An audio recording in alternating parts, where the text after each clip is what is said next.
Bonsoir, peuple de la Terre. Je m'adresse à toi en compagnie de ce crépuscule, de ces plantes et de ces animaux aux sonorités uniques, pour te parler d'un problème qui arrive assez fréquemment dans le militantisme en général, dans toutes les branches de celui-ci, d'un certain extrémisme, si je peux l'appeler comme ça. C'est un problème qui fait énormément jaser ces temps-ci. Je pense qu'Oran vient d'en parler dans une vidéo, puis aussi Casasnovas, quoi de même. Là. Il en a parlé dans une vidéo de 30 minutes où ce qui se dissociait du véganisme à cause de tout ça et tout. Bon, c'était peut-être un peu long puis compliqué, puis moi, je vois pas nécessairement l'utilité de me dissocier tant que ça du mot vegan.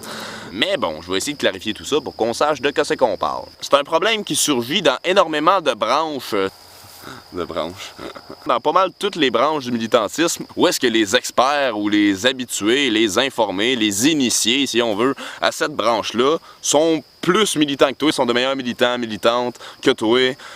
T'en fais pas assez, t'es pas rendu assez loin dans ton processus de déconstruction à leur goût. Si tu prends un peu trop de place, tu coupes la parole parce que t'es pas habitué d'écouter, ben là t'es un machiste puis un trou de cul. Si t'es devenu végétarien, mais que tu manges encore des œufs de temps en temps, ben t'es un assassin puis un meurtrier. C'est ben trop beau de l'autre bord, faut que je switch. Puis là, ça fait que les ennemis, ça devient les humains pas assez informés, les humains pas assez militants, pas assez rendus loin dans le processus. On rentre carrément dans le jeu de diviser pour mieux régner. Eux versus nous. Des mardes versus les bestes humains sur la Terre. Fascisme. De combattre le fascisme avec le fascisme... je sais pas. Beaucoup trop de ces extrémistes voient pas qu'une personne qui est là, tu peux pas l'amener directement là. Il faut qu'elle fasse les pas pour se rendre jusque-là. En tout cas, moi, je suis pour le changement progressif. Un changement brutal, ça, c'est utopiste, mais un changement progressif, ça, c'est réaliste. Ça s'applique autant au niveau individuel que collectif. C'est important de laisser le temps aux gens de faire leur chemin, puis de leur donner goût de le faire, puis de les encourager, pas de les détruire parce qu'ils sont pas rendus à la même place que toi. Ils ont pas eu nécessairement la même chance, le même entourage, le même vécu, tu sais, qui t'a amené à cette connaissance divine du véganisme ou de, tu sais, whatever. Ça crée une peur de militer, de prendre parole. Ça fait une seule élite intellectuelle qui reste informée sur le sujet, puis les gens ignorants là-dessus restent ignorants. Ça arrive aussi souvent dans les assos étudiantes, puis ça, c'est plate. Ça fait que les nouveaux qui arrivent, ils s'impliquent pas, puis c'est une petite minorité qui garde le pouvoir, ses décisions, puis bref, c'est dole. Il y a beaucoup d'intimidation qui se fait face aux nouveaux militants, nouveaux arrivants, tu sais. Bref, c'est dole, puis il faudrait bien que ça l'arrête un jour. Ça fait que les déjà impliqués restent impliqués tout seuls, puis les pas impliqués, ils continuent de pas s'impliquer. Tu sais, pensez-y 2 secondes, si quelqu'un devient végétarien puis qu'il mange encore des œufs, puis qu'il l'annonce sur un groupe, puis qu'il se fait traiter d'assassin, puis de meurtrier, il va juste se fermer au véganisme, il va dire c'est des hosties de mongols, puis il va recommencer à manger de la viande, puis ou peut-être pas, mais il y a des bonnes chances que oui. C'est comme hyper, méga, ultra contre-productif parce que ça limite, ça ferme les portes. Alors que leur proposer des alternatives aux œufs ou pour des recettes ou whatever, ça c'est une recette gagnante.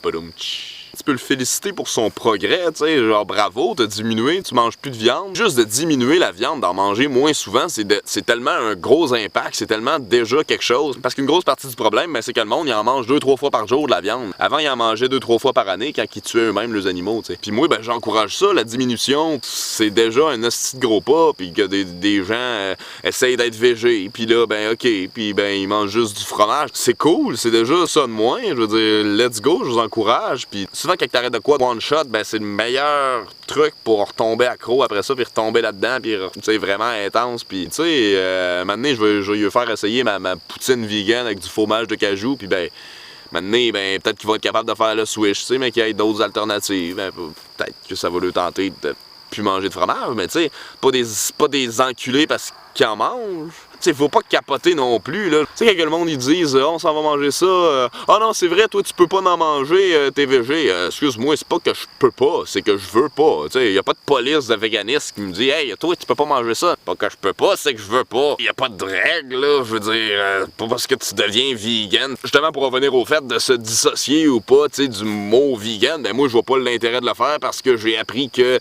végétarien, c'est que tu manges pas de viande. Végétalien, c'est que tu manges pas de produits animaux.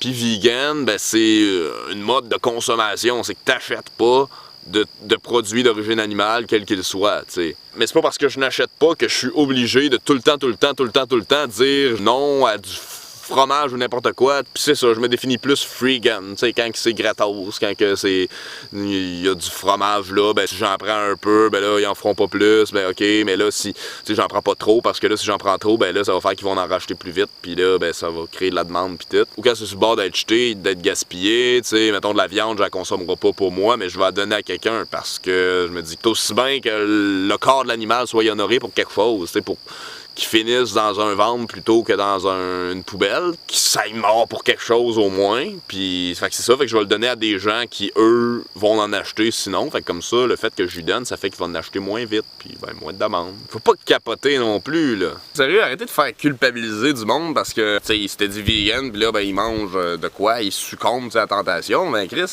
faites-les pas se sentir mal d'avoir succombé. C'est la même chose à chaque fois qu'on succombe à une addiction après un bout, on devrait pas se sentir mal d'avoir succomber, mais plutôt se sentir fier d'avoir toffé aussi longtemps. C'est sûr aussi qu'il y a différentes méthodes d'aller chercher sa bouffe, puis ben moi personnellement je respecte vraiment plus quelqu'un qui va aller chercher son animal lui-même dans le bois, le tuer, tout faire la sale besogne lui-même, parce que c'est ça que ça devrait inclure. T'sais. Ça n'a pas de sens d'acheter des paquets préemballés à l'épicerie que tu veux jamais voir ce qui s'est passé dans l'abattoir et tout. Donc oui, je respecte plus les gens qui vont aller chercher eux-mêmes leurs animaux, avec un respect, en remerciant l'animal et tout. Mais d'un autre côté, j'espère que ces gens-là qui font ça de cette façon-là diminuent aussi leur consommation de viande. Parce que si tout le monde switch des animaux d'élevage aux animaux de la forêt, aux animaux chassables, s'ils continuent à manger de la viande 2-3 fois par jour, ben oublie ça, ils vont tous s'éteindre dans quelques années. Là. En plus, à cause de la déforestation puis de tout les saccages environnementaux, il y en a vraiment plus beaucoup d'animaux. Fait que c'est ça, si vous faites le switch, j'espère que vous allez aussi énormément diminuer votre consommation. C'est pas pour rien que tu amènes tes enfants cueillir des pommes, mais que tu les amènes pas à l'abattoir, hein? Wow! On s'entend? C'est pas mal plus appétissant cueillir des pommes de même que de trancher la gorge d'un cochon. Mais bon, chacun ses goûts. De retour au crépuscule. Pas parce que je dis, ok, oui, je suis majoritairement vegan, mais je veux dire, c'est pas un tag que je me mets, en plein milieu du front non plus, là. Puis tu sais, mettons, je reçois un cadeau de mon ami autochtone avec du cuir dessus, ben là, je vais pas le sacrer au vidange, parce qu'il y a du cuir. Mais malgré que je comprendrais tout à fait le monde qui le porterait pas pour pas, justement, encourager les autres à porter du cuir. De ce côté-là aussi. Mais c'est ça, c'est tout le temps à nous autres de juger, puis y a pas de loi, de règles, de façon de militer. Sinon, ça vient de la dictature carrément. Ça vient. C'est aucunement de l'anarchisme, c'est aucunement de la liberté, c'est de la dictature. Faut que tu milites de même. En tout cas, je dénonce cet extrémisme dans les branches du militantisme qui vise à détruire ou tuer tous les moutons du mouvement ou toutes les nuisances du mouvement. Ne pas oublier que, comme à chaque fois, faut jamais mettre les œufs dans le même panier. Puis, ben, des extrémistes, il y en a juste une minorité dans tous les mouvements. C'est pas. Toutes les véganes, puis les militants, puis les féministes, là, qui sont démoniaques, là, ou whatever. C'est juste une minorité qui s'y prend drôlement pour faire avancer le mouvement. C'est tout le temps dans l'exemple et dans l'ouverture et dans l'acceptation du changement progressif que le changement peut se faire. Fait que c'est ça qui est ça, je pense que j'ai fait le tour. Tout le monde qui s'est fait envoyer chier parce qu'il était pas assez conscient ou pas assez impliqué ou pas assez ça. Merci de faire votre possible. Je vous suis reconnaissant en hostie puis on a besoin de ça. Excuse-toi jamais pour quitter, pour ce que tu dis ou tes positions ou whatever. Sois fier d'oser être toi, sois fier de faire ton possible, sois fier d'être juste là, d'être conscient dans un monde qui fait tout pour pas que tu le sois. Puis merci, puis continue, puis laisse-toi pas décourager par du monde qui se pense meilleur que toi. On a besoin de tout le monde, on a besoin de la participation de tout le monde. Merci de faire des efforts. Plantez-vous, parce que c'est en se plantant qu'on repousse. Retour aux sources. Pouvoir au pep. Vote for nobody and vote intelligently with your money. Free yourself to free the world. Notre révolution, Tant attendu, est arrivée. Bien verte.